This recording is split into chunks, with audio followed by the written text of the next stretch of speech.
free, school, adventures, and pig, star, HH, news. Brooklyn teacher didn't get COVID-19 test until she returned to hospital third time, barely breathing. Brooklyn, Rana Zoe Mungin, a 30-year-old social studies teacher at Ascend Academy in Brooklyn, had an 8-day odyssey from her first fever to intubation with a ventilator pipe, with one ambulance attendant suggesting the woman was having a panic attack. That's just one piece of the story being told by Mungin's sister, a registered nurse. Recent stories from Pix11.com. Along the way, doctors treated Mungin for asthma, but didn't give her a COVID-19 test until she returned to the hospital via ambulance a third time, barely breathing.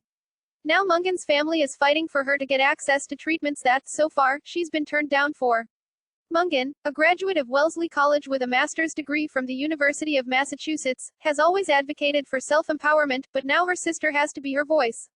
My sister went to the hospital on the 15th of March for fever and shortness of breath, Mia Mungin told Pix11.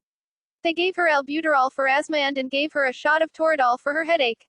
She kept saying, "My headache is so bad." Mia Mungin works as an administrator for other nurses in home health care.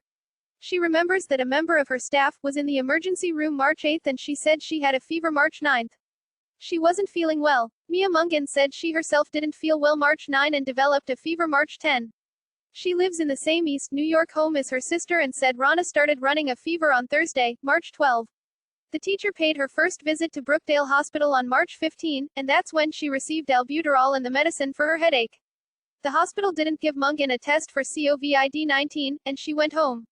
The shortness of breath continued. She still was having shortness of breath the 16th, 17th, and 18th, Mia Mungin. My mother asked her if she wanted to go back to the hospital and she said, no. On March 19, Mia Mungin insisted an ambulance be called, and the paramedics gave her sister a nebulizer treatment, she said. Mungin said one of the attendants kept saying her sister's lungs were clear. He insinuated she was having a panic attack. She kept saying, "I can't breathe," Mia Mungin recalled. When they got to the hospital on this second visit, Mia Mungin said a doctor told the family, her lungs are clear. We're not going to test for corona, because we don't have enough tests. Rana Mungin went home March 19, and she couldn't get up the stairs, her sister said. I watched her all night. By Friday afternoon, March 20, she wasn't breathing, Mia Mungin said. Rana Mungin was taken again by ambulance to Brookdale Hospital and, this time, family wasn't allowed in. 3 hours later, that's when I was told she was intubated and on a ventilator. The doctors started the teacher on one experimental treatment for the virus, a mixture of antiviral hydroxychloroquine and antibiotic erythromycin. Her oxygen levels got better, Mia Mungin told Pix11. But she took a bad turn last night. Mia Mungin said she was told her sister was approved several days ago for transfer to Manhattan's Mount Sinai Hospital, where she would have access to an ECMO machine that could filter her lungs, sort of like a dialysis machine. But the transfer never happened. I kept calling and calling, Mia Mungin said. They decided to hold off on the ECMO, because she was improving. But the teacher apparently had a relapse in her progress Tuesday.